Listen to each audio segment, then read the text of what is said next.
하나님의 말씀은 요한복음 7장 37절부터 39절입니다.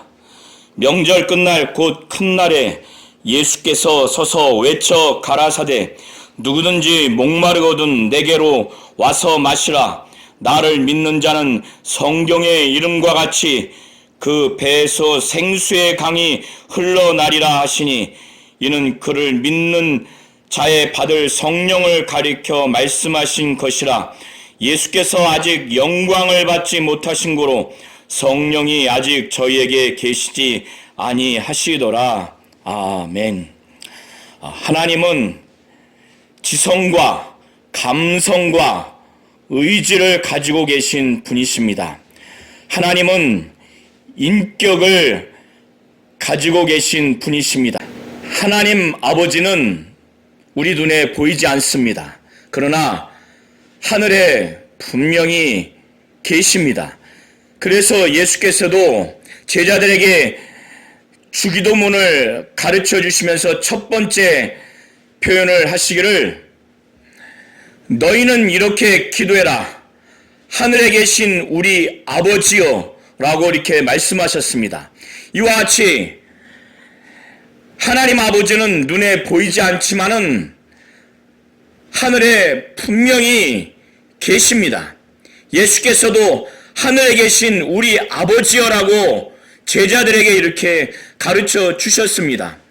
성부, 성자, 성령, 하나님은 삼위일체 되신 하나님이십니다. 그 삼위 하나님은 눈에 보이지 않으나 하늘에 계십니다. 성부의 지성과 감성과 의지와 그리고 성자의 지성과 감성과 의지와 그리고 성령의 지성과 감성과 의지를 우리 성도님들이 잘 아시고 삼위 각각의 그 위격의 지성과 감성과 의지의 그 관계가 어떠한지를 우리 성도님들이 잘 아셔야 됩니다. 바로 삼위일체 되신 하나님의 지성과 감성과 의지를 잘 알아야 우리가 신앙생활을 잘 할 수가 있는 겁니다. 하나님은 눈에 보이지 않지만은 그는 분명히 삼위일체로 하늘에 분명히 계십니다. 인간은 하나님의 형상을 따라 그 모양대로 지음을 받은 존재임을 모세는 계시를 받아서 창세기 1장 26절의 내용을 기록했습니다. 하나님은 우리의 형상을 따라 우리의 모양대로 우리가 사람을 만들고 라고 이렇게 말씀하셨습니다. 그리고 그렇게 사람을 창조했습니다.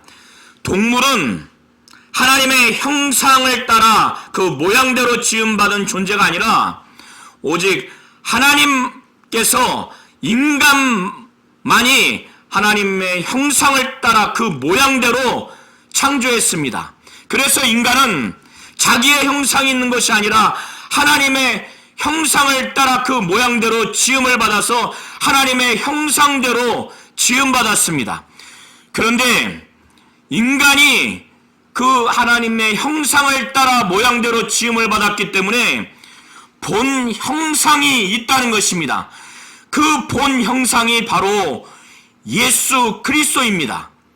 그래서 그 예수 그리스도가 하나님의 본체요, 또 그 본체의 형상이라고 빌립보서 2장 6절과 히브리서 1장 3절에 각각 기록하고 있습니다.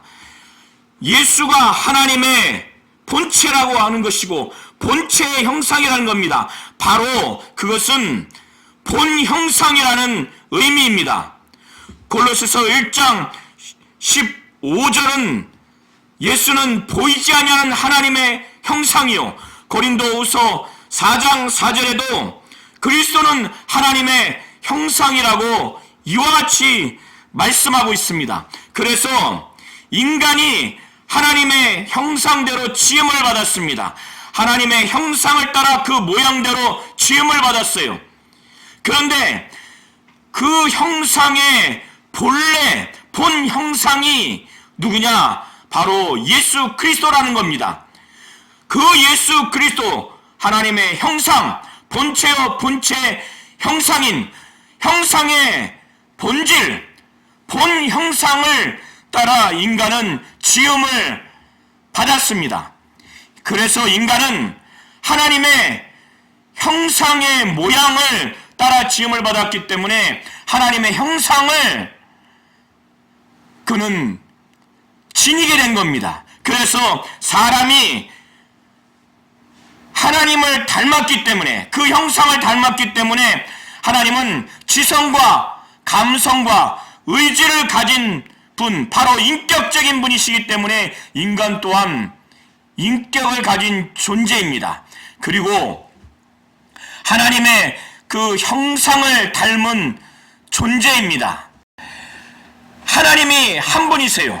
그리고 하나님과 그 인간 사이를 중보하는 그 중재자 역시도 사람이신 그리스도, 바로 한 분이라는 것을 우리 성도님들은 잘 아셔야 됩니다. 이와 같은 내용이 디모데전서 2장 5절에 기록하고 있습니다. 그는 아브라함의 후손으로 나왔지만은, 그러나 그는 아브라함보다 먼저 계신 바로 하나님이시고 하나님의 아들이라고 하는 것을 우리 성도님들이 잘 아셔야 됩니다. 그래서 예수께서도 친히 말씀하시기를 요한복음 8장 58절에 아브라함이 나기 전부터 내가 있느니라, 이렇게 그는 하나님의 본체요, 본체의 형상으로서, 그는 눈에 보이지 않는 하나님의 형상으로서 바로 그런 측면에서 말씀하시는 겁니다. 바로 자신은 아브라함의 후손으로 왔지만 하나님이시라는 거예요. 영원 전부터 존재하고 계신 분이라는 것을 바로 말씀하는 겁니다. 우리 성도님들이 성부 하나님의 지성과 감성과 그 의지를 잘 아셔야 됩니다. 이걸 잘 알아야 성자 하나님, 성령 하나님도 그 성부 하나님의 지성과 감성과 의지를 초월하지 않았기에 성부의 그 인격의 제한을 받고 복종했다고 하는 것을 잘 알아야 우리 성도님들이 신앙생활을 잘할 수 있고 성령을 의지하여 성령의 지성과 감성과 그 의지가 우리 성도들 안에서 막 나타나고 역사할 수가 있는 겁니다. 성부 하나님은 인격을 가지고 계신 분이십니다. 그 인격은 바로 지성과 감성과 의지의 기능을 하게 됩니다. 그래서 성부 하나님의 지성을 잘 아셔야 됩니다. 성부 하나님은 전지하신 그의 지성입니다. 성부 하나님은 전지하신 분이십니다. 그는 과거와 현재와 미래, 어느 시간과 어느 공간과 어느 사건과 어떠한 사물과 어떠한 사람의 존재도 그는 모르신 것이 없고 또 모르는 사건과 모르는 사람이 없습니다. 그 앞에서는 그 어떠한 것도 감출래야 감추어질 수가 없습니다. 하나님의 그 지성은 모든 것을 알 수 있는 지성입니다. 그리고 모든 것을 알 수 있는 권리가 있습니다. 그 앞에는 감추어질 수 있는 존재와 대상과 사건이 아무것도 없다는 것을 우리 성도님들이 잘 아시기 바랍니다. 그리고 성부 하나님의 그 감성, 그는 그의 사랑이 무제한입니다. 그래서 이 하나님의 그 크신 사랑을 피조된 그 어떤 존재도 헤아릴 수가 없습니다. 누가 수많은 대상을 위해서 자기 아들을 죽음에 내어줄 존재가 사람 중에 누가 있습니까? 그러나 하나님 아버지는 이 세상을 사랑하셔서, 인간을 사랑하셔서 자기의 독생자를 죽음에 내어 주셨습니다. 요한복음 3장 6절에 하나님이 세상을 이처럼 사랑하사 독생자를 주셨으니 이는 저를 믿는 자마다 멸망치 않고 영생을 얻게 하려 하심이라라고 기록하고 있습니다. 이렇게 하나님의 사랑은 무제한입니다. 제한이 없습니다. 끝이 없습니다. 우리 성도님들이 이걸 잘 아셔야 됩니다. 그리고 하나님의 그 의지를 잘 아셔야 됩니다. 하나님의 그 의지를 제한할 그 어떠한 존재가 없습니다. 그의 의지를 꺾을 자가 없습니다. 그는 뜻을 정하시면 반드시 그것을 이루시고, 그가 하고자 하는 일은 그는 반드시 이루십니다. 겟세마네 동산에서 그의 아들이 3번이나 죽음을 앞두고 자기의 뜻을 하나님 아버지께 애절하게 고했고 그것이 지나가기를 바랬지만은 하나님 아버지는 그의 아들의 뜻이라 할지라도 그는 그의 뜻을 결단코 굽히지 않았고 그의 일을 그는 굴절시키지 않고 반드시 이루셨습니다. 이런 하나님의 의지를 우리 성도님들이 분명히 아셔야 됩니다. 성자 하나님, 바로 예수 그리스도의 그 지성도 모든 것을 알 수 있는 그런 지성입니다. 그는 나다나엘이 걸어오는 것을 보면서 이는 참 이스라엘 사람이고 그 속에 간사한 것이 없다라고 그에게 말했습니다. 그때 나다나엘은 자기를 지금 처음 본 예수가 자기에 대해서 그렇게 훤히 알고 고백을 하는 것을 듣고 어떻게 자기를 아십니까? 어떻게 나를 아십니까? 이렇게 물었을 때 예수께서 빌립이 너를 부르기 전에 내가 무화과 아래에 있을 때 보았노라, 이 얘기까지 하니까 자신이 무화과 나무 아래에 있다고 하는 사실까지 아니까 그가 고백하기를 예수에 대해서 하나님의 아들이요 이스라엘의 임금이로서이다 아주 감탄하는 고백을 합니다. 예수께서는 이렇게 어떤 한 사람도 모를 것 같지만 그 한 사람 한 사람에 대해서 숨길 수 없는 모든 것들을 다 알고 있을 만큼 그는 전지하신 분이세요. 그리고 마태복음 28장 20절에 예수께서 지상 명령을 하신 것처럼 내가 너에게 분부한 모든 것을 가르쳐 지키게 하라. 볼지어다 세상 끝날까지 너희와 항상 함께 있으리라. 이렇게 말씀하신 것처럼 인류의 수십억 되는 인구라 할지라도 예수는 항상 세상 끝날까지 함께 하신다는 거예요. 그래서 수십억이 되는 모든 사람들과 함께 하기 때문에 그들의 사정까지 다 알고 계시는 거예요. 지극히 작은 한 사람도 아시지만 수많은 사람을 다 알 만큼 그는 전지하신 분이십니다.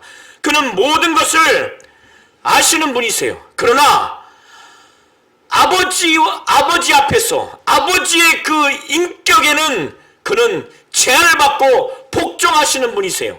그래서 그는 모든 것을 아시는 분이나 한 가지, 종말의 때가 언제인지 그 때와 기한에 대해서는 자신도 모르고 천사들도 모르고 오직 아버지만 아신다라고 그렇게 마태복음 24장 36절에 이렇게 고백하고 있습니다.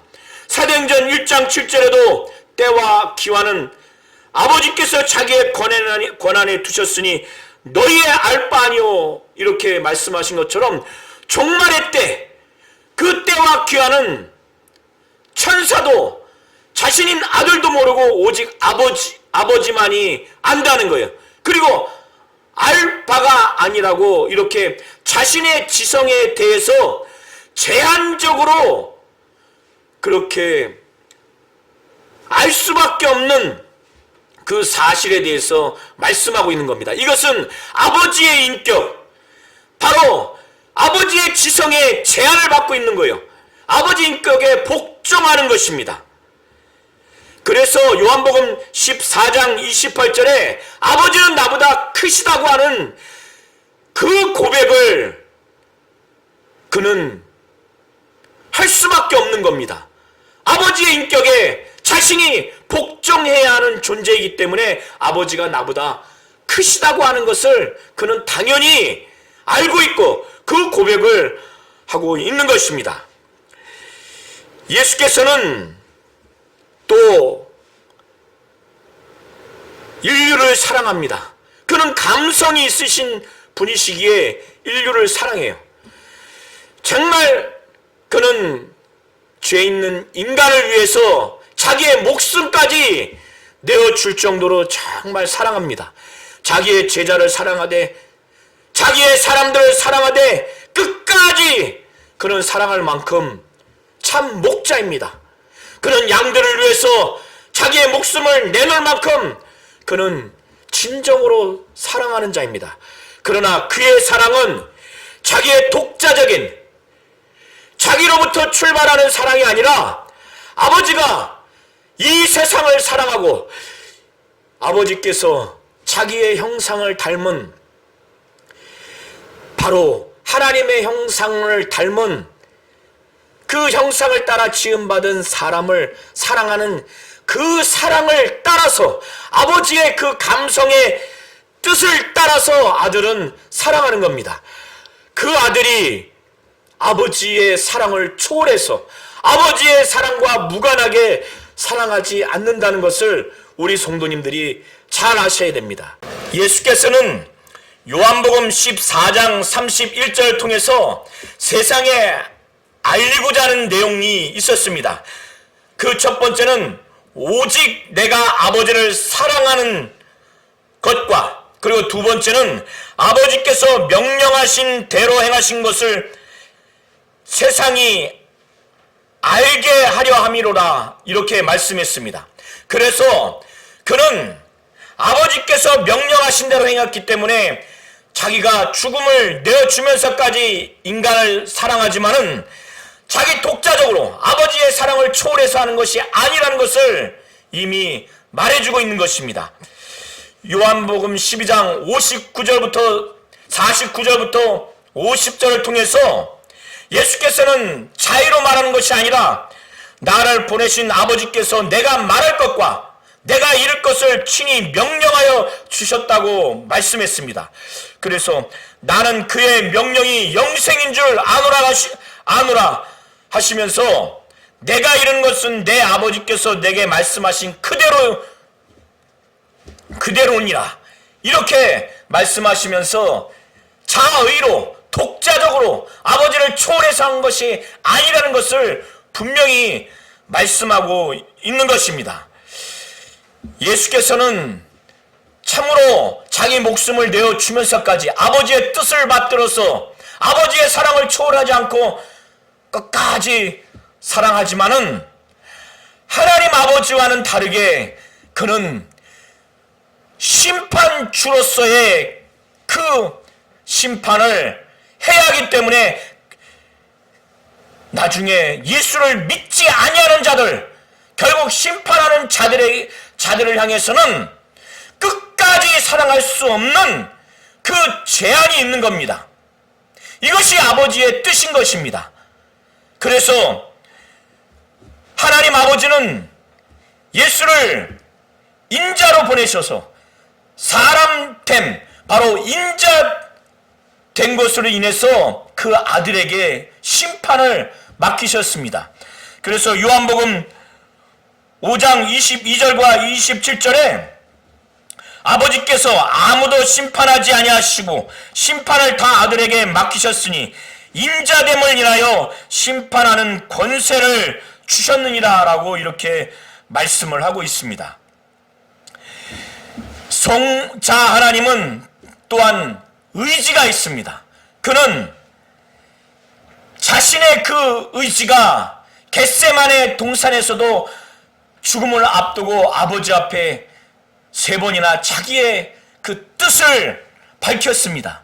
이렇게 성자 하나님도 자기의 뜻이 있지만은 그 뜻은 자기의 독자적인 뜻이 아니라 하나님 아버지의 뜻을 절대 순종하고 복종해서 그것을 받아들인 바로 뜻입니다.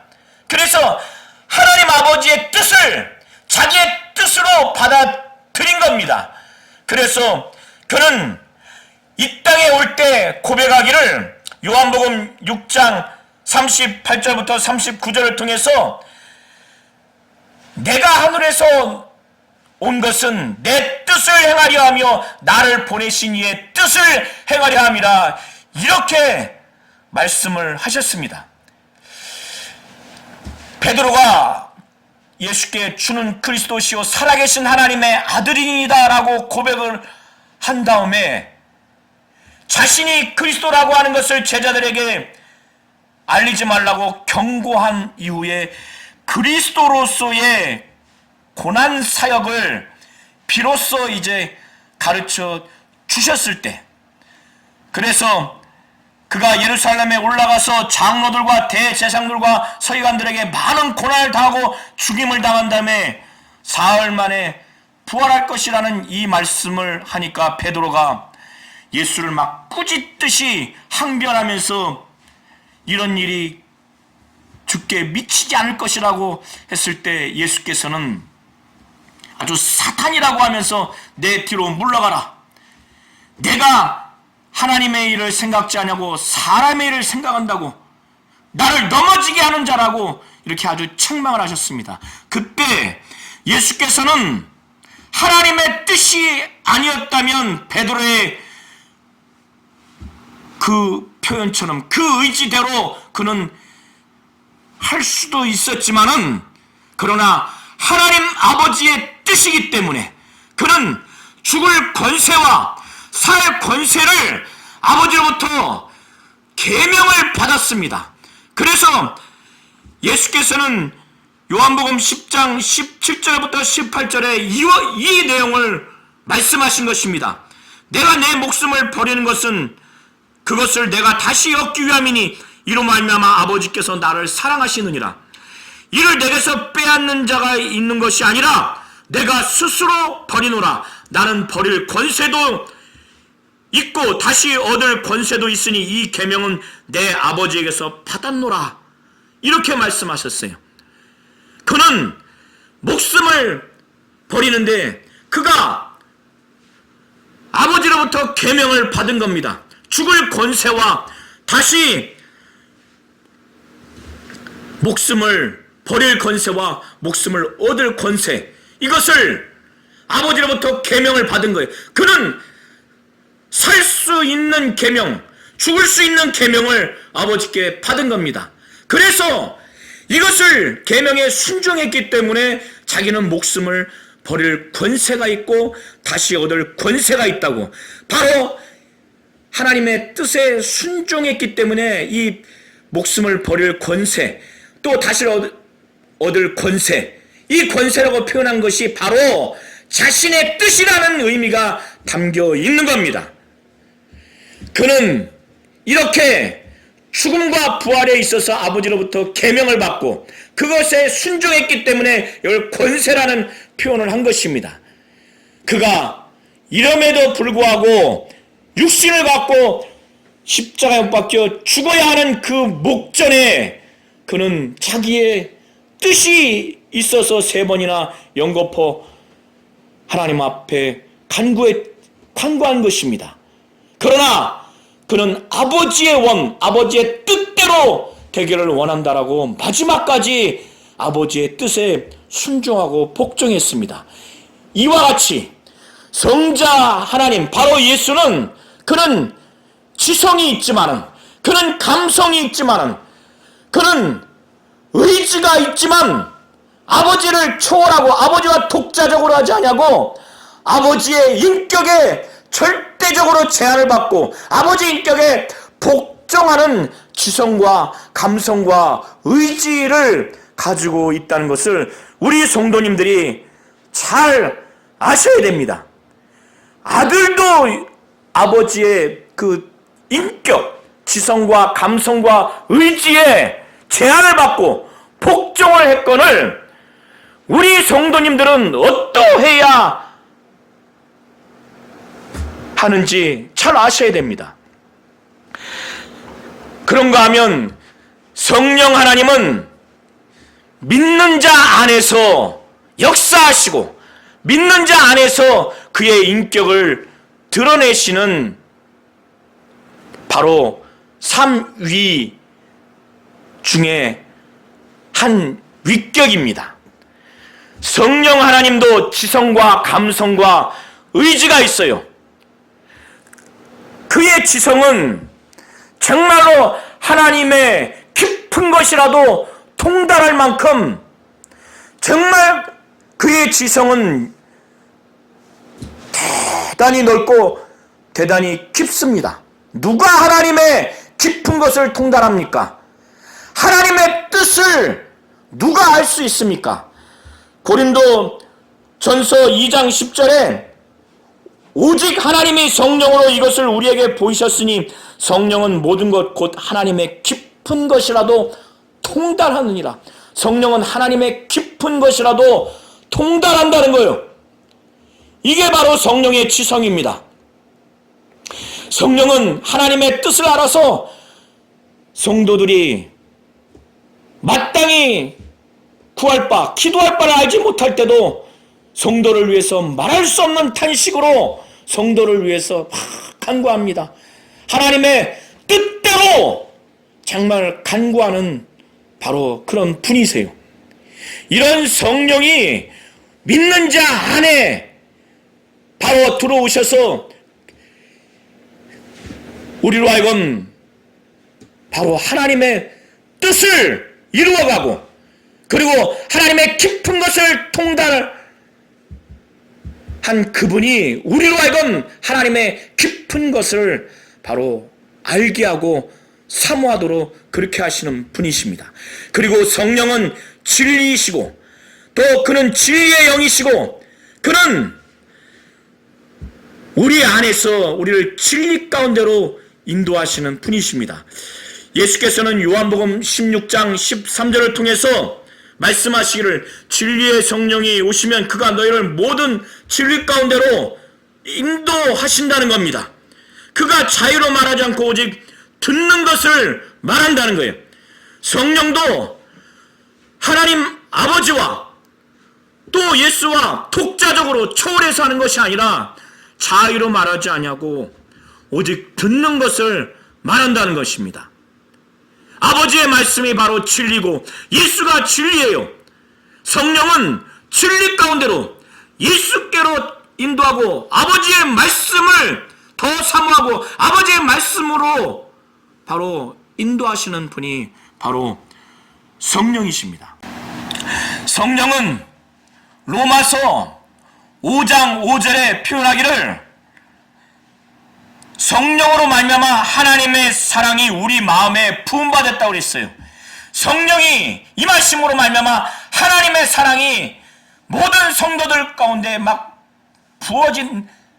붙는 그런 역사가 이루어진다는 것입니다. 바로 성령은 하나님의 사랑을 우리 성도들로 하여금 알게 하고 또 하나님의 사랑을 전하도록 하는 감성이 있으신 분이십니다. 성령은 또 성도들 안에서 하나님 뜻대로 간구하지 못할 때 하나님의 뜻대로 살지 못하는 이 연약한 성도들을 위해서 우리 안에서 막 탄식하시는 분이세요. 이렇게 성령은 탄식할 만큼 감성이 있으신 분이시라는 거예요. 그래서 로마서 8장 26절부터 27절이 바로 이것을 말합니다. 오직 성령이 말할 수 없는 탄식으로 우리를 위하여 친히 간구하시느니라. 성령이 하나님의 뜻대로 성도를 위해서 간구한다고 이렇게 기록하고 있습니다. 그리고 성령 하나님은 또 의지가 있으신 분이세요. 성령의 그 의지는 은사로 나타납니다. 그래서 고린도전서 12장 6절부터 11절 통해서 성령의 은사가 많이 기록되어 있어요. 그리고 11절에 이 모든 일은 같은 한 성령이 행하사 그의 뜻대로 각 사람에게 나눠 주시는 것이라고 기록하고 있습니다. 성령의 많은 그 은사가 그의 뜻대로, 성령의 뜻대로 각 사람에게 나눠 주신다는 거예요. 우리 성도님들이 이걸 잘 아셔야 됩니다. 성령의 은사가 나타나지 않는 것은 성령의 그 뜻, 그의 의지를 제한하거나 거역했기 때문에, 불순종했기 때문에 나타나지 않는 것입니다. 성령의 은사가 나타난다고 하는 것은 성령이 우리 안에서 그의 인격을 막 드러내는 결과입니다. 그의 의지, 그의 뜻대로 마음껏 역사하시고 싶을 때, 또 그것이 이루어질 때 은사가 막 나타나는 거예요. 성령은 어떤 자에게 임하였느냐? 사도행전 5장 32절에 기록하기를 하나님이 자기에게 순종하는 사람에게 주신 성령이라고 이렇게 기록하고 있습니다.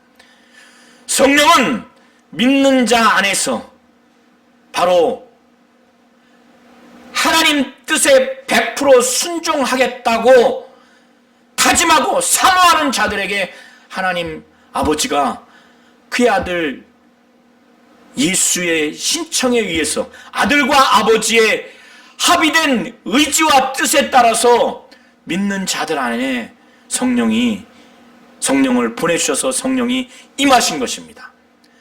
그래서 성령은 하나님 아버지의 그 인격에 절대 순종하고 절대 복종하는 바로 그 인격의 제한을 받고 인격의 복종함으로써 성령은 그의 지성과 감성과 의지가 막 역사하는 것입니다. 이런 성령을 받은 자들이 하나님께 100% 순종하고자 했을 때, 하나님 아버지의 인격에 100% 순종했을 때, 그의 지성과 감성과 의지에 순종했을 때 성령이 막 역사하는 겁니다. 은사와 열매가 막 나타나고 그의 가르침과 능력과 나타남이, 그의 충만함과 감동과 그의 몰아가심과 인도하심이 막 나타나는 것입니다. 오늘 본문을 통해서 예수께서는 요한복음 7장 37절부터 39절에 명절 끝날, 바로 큰 날에 서서 강력하게 외쳤어요. 너무나 안타깝고 너무나 애절한 그 상황을 보면서 구원받지 못해서 죽은 그 영혼들, 영적으로 목말라하고 갈급해하는 그들을 향해서 예수께서는 명절 끝날 큰 날 아주 애절하게 호소하면서 강력하게 외치면서 말씀하시기를, 누구든지 목마르거든 내게서 와서 마시라. 영적으로 예수를 믿지 않아서 지금 죽은 영혼들, 시름시름 영적으로 갈급해하고 정말 핍절한 그들을 향해서 나를 믿고 성령 받고 거듭나서 영적으로 영생하고 날마다 정말 하나님의 생명이 폭포수와 같이 넘쳐흐르는 그런 신앙생활을 하고자 하는 그런 간절한 마음으로 말씀하시는 겁니다. 누구든지 목마르거든, 영적으로 목마르거든 내게서 와서 마시라. 예수는 이런 자들에게 줄 생명수가 넘쳐 흐를 만큼 있기 때문에 나를 믿는 자는 성경의 이름과 같이 그 배에서 생수의 강이 흘러나리라. 예수를 믿고자 와서 예수를 믿는다면 성경의 이름과 같이 그렇게 목마른 자들이 배에서 막 콸콸콸콸 생수가 흘러난다는 거예요. 이렇게 은유적으로 말씀하신 것은 바로 예수를 믿는 자들이 받을 성령을 가리켜 말씀하신 것입니다. 그러나 아직 예수께서 영광을 받지 못했기 때문에 성령이 아직 저희에게 계시지 않은 상태예요. 예수는 자기를 믿고 믿은 다음에 받을 성령을 그들이 속히 받아서 영적으로 죽어있고 영적으로 목말라있고 핍절해 있는 그들이 자신을 믿고 하나님께 100% 순종해서 성령을 받아서 정말 영적인 그 생명, 폭포수와 같은 생명을 받으면서 살기를 바라는 마음으로 이렇게 말씀한 겁니다. 이러려면은 하나님의 지성과 감성과 의지를 잘 알아야 됩니다. 하나님 아버지의 지성과 감성과 의지를 알아야 하고 예수 그리스도의 지성과 감성과 의지를 잘 알아야 되고 성령의 지성과 감성과 의지를 잘 알아야 됩니다. 그리고 성부 하나님의 지성과 감성과 의지, 성부 하나님의 인격에 절대 순종하고 복종하고 제한받았던 성자 하나님, 바로 예수의 지성과 감성과 의지를 알아야 하고 성령의 지성과 감성과 의지를 잘 알아야 합니다. 그래야만이 예수께서 나를 믿고 그 받을 또 그 성령을 받아서 영생하는, 정말 배에서 생수의 강이 막 콸콸콸 흘러 나오는 그 성령의 역사, 그러면서 영생하면서 영적으로 만족하는 삶을 살 수가 있는 겁니다. 우리 성도님들이 이렇게 정말 이 세상 사람들은 하나님의 인격, 하나님의 지성과 감성과 의지에 대해서는 절대 순종하고 복종하지 않으려고 하고 제한받지 않으려고 하고 자유하려고 하면서 마귀의 그 수하에서는 정말 억압당하는 이런 비참한 처참한 현실입니다. 우리 모든 성도님들은 성자 하나님처럼, 성령 하나님처럼 하나님 아버지의 인격에 절대 순종하고 복종하고 제한받기를 바랍니다. 그의 의지와 그의 감성과 그의 지성에 절대적으로 순종하고 복종했을 때 하나님이 자기에게 순종하고자 순종하는 자들에게 주신 성령, 바로 우리 안에서 성령의 지성과 감성과 의지가 막 역사하는 겁니다. 그래서 성령의 가르침과 은사와 열매와 능력과 그 모든 역사가 바로 나타날 수가 있는 겁니다. 그때 바로 예수께서 말씀하신 것처럼 그 배에서 막 생수의 강이 흘러날 만큼 성령이 우리 안에서 막 생명의 역사가 일어날 것입니다.